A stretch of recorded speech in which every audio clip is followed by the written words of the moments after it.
ಒಂದು ಹೆಣ್ಣು ಅತಿಯಾಗಿ ಕಾಳಜಿ ಮಾಡಿದ ತಕ್ಷಣ ಅದೆಷ್ಟೋ ಜನ ಅನ್ಕೊಳ್ತಾರೆ ಏನಂದ್ರೆ ಅದು ಲವ್ವೇ ಇರ್ಬೇಕು. ಕಾಳಜಿ ಮಾಡಿದ ತಕ್ಷಣ ಲವ್ ಅಂತ ತುಂಬಾ ಜನ ಡಿಸೈಡ್ ಮಾಡ್ತಾರೆ. ಆದ್ರೆ ನಿಜವಾಗ್ಲೂ ಲವ್ವ ಅಥವಾ ಆಕ್ಚುಲಿ ಏನಿರುತ್ತೆ, ರೈಟ್? ಅಥವಾ ಲವ್ ಅಂತ ಹೇಗೆ ಕ್ಲಾರಿಫೈ ಮಾಡ್ಕೊಳ್ಬಹುದು ಅದನ್ನ, ಕರೆಕ್ಟ್? ತಿಳ್ಕೊಬೇಕಾಗತ್ತೆ. ಸೊ ನೋಡಿ, ಅದನ್ನ ಕೆಲವೊಂದ್ಸಲ ನಾವು ತಪ್ಪು ತಿಳ್ಕೊಂಡ್ಬಿಡ್ತೀವಿ, ಅದು ಲವ್ವೇ ಇರ್ಬೇಕು ಅಷ್ಟು ಕಾಳಜಿ ಮಾಡಿದ ತಕ್ಷಣ ಅಂತೇಳಿ. ಭಾವನೆಗಳನ್ನ ಅರ್ಥ ಮಾಡ್ಕೊಳ್ತೀರಾ? ಈ ಒಂದು ವಿಡಿಯೋದಲ್ಲಿ ನಿಮ್ಗೆ ಒಂದು ಕ್ಲಾರಿಟಿನ ಕೊಡ್ಲಿಕ್ಕೆ ಇಷ್ಟಪಡ್ತೀನಿ ನಾನು, ರೈಟ್?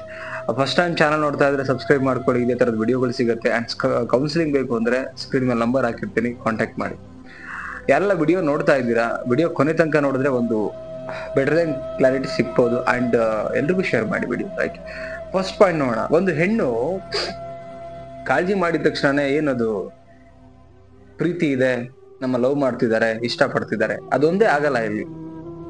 ಅದನ್ನ ಮೀರಿನೂ ಬೇರೆ ಏನೇನಿರುತ್ತೆ. ಫಸ್ಟ್ ಒಂದು ಮಾನವೀಯತೆ ಗುಣ ಅನ್ನೋದೊಂದಿರುತ್ತೆ ಮನುಷ್ಯನಲ್ಲಿ. ಎಸ್ಪೆಷಲಿ ಹೆಣ್ಣು ತಾಯಿ ಸ್ಥಾನ ತುಂಬ್ತಾಳೆ, ಕರೆಕ್ಟ್?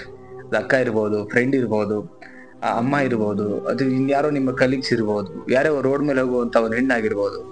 ಯಾವುದೇ ಕಾರಣಕ್ಕೂ ಮೊದಲನೇ ಬರೋದು ಕಾಮದೃಷ್ಟಿ ಅಲ್ವೇ ಇಲ್ಲ. ಅಂಡ್ ಎರಡನೇದು ನೋಡಿದ ತಕ್ಷಣ ಲವ್ ಆಗೋದು ಇಲ್ಲ ಆಕ್ಚುಲಿ, ಕರೆಕ್ಟ್? ನಾನು ಇದರಲ್ಲಿ ಮಾತಾಡ್ತಿರೋದು ಒಂದು ಕಲ್ಚರ್ಡ್ ಬಗ್ಗೆ, ಕರೆಕ್ಟ್? ನನ್ನ ಪ್ರತಿ ವಿಡಿಯೋದಲ್ಲೂ ಕೂಡ ಒಂದು ಇನ್ಫಾರ್ಮೇಶನ್ ಪಾಸ್ ಮಾಡ್ತಿರೋದೇ ಒಂದು ರೈಟ್ ಆಗಿ ನಾನು, ರೈಟ್? ಒಂದು ಕಲ್ಚರ್ ನೋಡಿದ ತಕ್ಷಣ ಯಾವ ಹೆಣ್ಣು ಇಷ್ಟಪಟ್ಬಿಡ್ತಿದ್ದೀನಿ ನಿಮ್ ಜೊತೆಗೆ, ಅವರಿಗೂ ಒಂದು ಯೋಚನೆ ಬುದ್ಧಿ ಎಲ್ಲ ಇರುತ್ತೆ. ಒಂದು ಮಾನವೀಯತೆ ಗುಣ ಅಂತ ಇರುತ್ತಲ್ಲ, ಹ್ಯುಮ್ಯಾನಿಟಿ ಅಂತ ಹೇಳ್ತೀವಲ್ಲ. ಸೊ ಆ ವಿಚಾರವಾಗಿ ಒಂದು ಹೆಣ್ಣು ಫಸ್ಟ್ ನೋಡ್ತಾಳೆ. ಒಂದು ಯಾರ ಗಂಡ್ಸ್ ಇರ್ಬೋದು, ಲೇಡೀಸ್ ಇರ್ಬೋದು, ಒಂದು ಹುಡುಗ ಇರ್ಬೋದು, ಮಗ ಯಾರೇ ಇರ್ಲಿ, ಫಸ್ಟ್ ಬರೋದೇ ಒಂದು ಮಾನವೀಯತೆ ಗುಣ ಅಂತ ಬರುತ್ತೆ. ಅದನ್ನ ನೀವು ಎಲ್ಲೋ ಒಂದ್ ಕಡೆಗೆ ಅದು ಮಾನವೀಯತೆ ಗುಣ, ಅವ್ರ ಮನ್ಸಲ್ಲಿ ಮಾನವೀಯತೆ ಗುಣ ಇದೆ ಅನ್ಕೋಣ. ನಾವೇನ್ ಅನ್ಕೊಂತೀವಿ, ಇಷ್ಟು ಕಾಳಜಿ ಮಾಡ್ತಾ ಇದಾರೆ, ನಮ್ಗೆ ಲವ್ ಇರ್ಬೇಕಿದು, ಕ್ರಶ್ ಇರ್ಬೇಕಿದು. ನಮ್ಮ ಯೋಚನೆ ತಪ್ಪಾಗತ್ತೆ, ರೈಟ್? ಎಲ್ಲೋ ಒಂದ್ ಕಡೆಗೆ ನಾವು ನಮ್ಮ ಮನಸ್ಸಿಗೆ ಅಥವಾ ನಮ್ಮ ಆಲೋಚನೆಗೆ ಸಂಬಂಧಪಟ್ಟ ಹಾಗೆ ನಾವೇ ಅನ್ಕೊಳ್ಕೊಡ್ದು ಅವ್ರು ನಮ್ಮನ್ನ ಕೇರ್ ಮಾಡಿದ ತಕ್ಷಣ ಅದು ಪ್ರೀತಿನೇ ಅಂತೇಳಿ. ಮಾನವೀಯತೆ ಇರುತ್ತಲ್ಲ, ಯೋಚನೆ ಮಾಡಿ. ನಿಮ್ಮ ಅಕ್ಕ, ನಿಮ್ ತಂಗಿ, ನಿಮ್ಮ ಫ್ರೆಂಡ್ಸ್, ನಿಮ್ಮ ಕಲೀಗ್ಸ್ ಯಾರಿಗೂ ಸಹಾಯ ಮಾಡೋದ್ ಲವೇನ ಅಲ್ಲ? ಯಾರು ಪರ ಮಾತಾಡ್ದಿಲ್ಲ, ಸೊ ಹಂಗಂತೇಳಿ ಪ್ರೀತಿನೂ ಅಲ್ಲ ಅಂತಾನು ಹೇಳ್ತಿಲ್ಲ ನಾನು. ನಾವು ಯೋಚನೆ ಮಾಡ್ಬೇಕಾಗಿರೋ ರೀತಿ ಇದಿರ್ಬೇಕಾಗತ್ತೆ ಅಂತ ಹೇಳ್ತಾ ಇದ್ದೆ. ಓಕೆ, ಸೆಕೆಂಡ್ ಪಾಯಿಂಟ್ ನೋಡೋಣ. ಅವರು ಮನ್ಸಲ್ಲಿ ಯಾರೋ ನಮ್ಗೆ ರೋಡ್ ಮೇಲೆ ಹೋಗ್ಬೇಕಾದ್ರೆ ಬಿದ್ದೋಗ್ತೀವಿ, ಅಥವಾ ಯಾರೋ ನಮ್ಗೆ ಬಸ್ ಅಲ್ಲಿ ಅಥವಾ ಬಸ್ ಸ್ಟ್ಯಾಂಡ್ ಅಲ್ಲಿ ಯಾರೋ ಒಂದು ಲೇಡಿ ಸಹಾಯ ಮಾಡ್ತಿದಾರೆ ಅಂತ ಹೇಳಿದ್ರೆ, ನಮ್ಮನ್ನ ಆಸ್ ಎ ಬ್ರದರ್ ತರ ಟ್ರೀಟ್ ಮಾಡ್ಬೋದು ಮನ್ಸೊಳಗಡೆ. ಆಸ್ ಎ ತಮ್ಮನ್ ತರನೋ, ಅಣ್ಣನ್ ತರನೋ, ದೊಡ್ಡಪ್ಪನ ಮಗನ್ ತರನೋ, ಕರೆಕ್ಟ್? ಟ್ರೀಟ್ ಮಾಡ್ತಾ ಇರ್ಬೋದು. ಅವ್ರ ಮನ್ಸಲ್ಲಿ ಇರ್ತಕ್ಕಂಥ ಯೋಚನೆ ಇಂಪಾರ್ಟೆಂಟ್ ಆಕ್ಚುಲಿ. ಬಟ್ ನಮಗ್ ನಾವ್ ಏನ್ ಅನ್ಕೊಳ್ತೀವಲ್ಲ ಅದು ಮುಖ್ಯ ಆಗಲ್ಲ ಆಕ್ಚುಲಿ.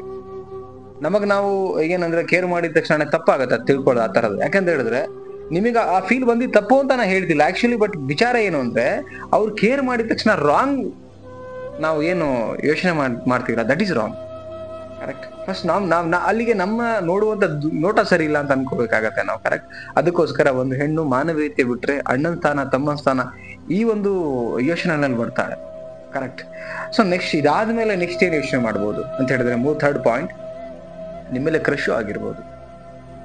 ಇಲ್ಲ ಅಂತಾನು ಹೇಳ್ತಿಲ್ಲ ನಾನು, ಕೆಲವರಿಗೆ ಆಗತ್ತೆ, ಹಂಗೂ ಇದಾರೆ, ಹೆಂಗಿದ್ದಾರೆ. But most of the percentage ನೋಡಕ್ ಹೋದ್ರೆ ನೀವು 70 to 85% ಮಾನವೀಯತೆ, ಒಂದು ಒಂದು ಅಣ್ಣ ತಮ್ಮ ಅನ್ಕೊಂಡೆ ಒಂದು ಟ್ರೀಟ್ ಮಾಡಿ ಮಾತಾಡಿರ್ತಾರೆ, ನೋಡಿರ್ತಾರೆ, ಒಂದು ಕೇರ್ ಮಾಡಿರ್ತಾರೆ. ಅದ್ರಲ್ಲೂ ಕೆಲವರು ಇರ್ತಾರೆ, ಇಷ್ಟ ಆಗಿರ್ತಾರೆ, ಫಸ್ಟ್ ಕ್ರಶ್ ಅಂತ ಹೇಳ್ತೀವಲ್ಲ, ಅದು ಲವ್ ಅಲ್ಲ ಆಕ್ಚುಲಿ. ನೋಡಿದ ತಕ್ಷಣ ಏನೋ ಒಂಥರ ಇಂಪ್ರೆಸ್ ಆಗಿರ್ತಾರೆ ಅವ್ರು ನೋಡಿ, ಅದು ಇರತ್ತೆ. ಬಟ್ ನೀವು ಸಡನ್ಲಿ ಫಸ್ಟ್ ಕ್ರಶ್, ನನ್ ಮೇಲೆ ಲವ್ ಆಗಿದೆ, ಆ ಒಂದು ಫೀಲಿಂಗ್ ಅಲ್ಲಿ ಹೋಗ್ಬಾರ್ದು ಆಕ್ಚುಲಿ. ಸಪೋಸ್ ನಿಮ್ಗೆ ಹಾಗ ಅನ್ಸಿದ್ರೆ you have to wait for that.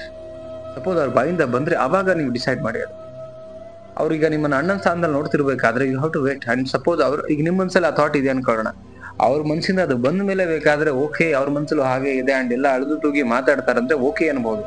Otherwise ನಿಮಗೆ ನೀವೇ ಅದನ್ನ ಒಳಗಡೆ ಜಡ್ಜ್ ಮಾಡಕ್ ಹೋಗ್ಲೇಬೇಡಿ.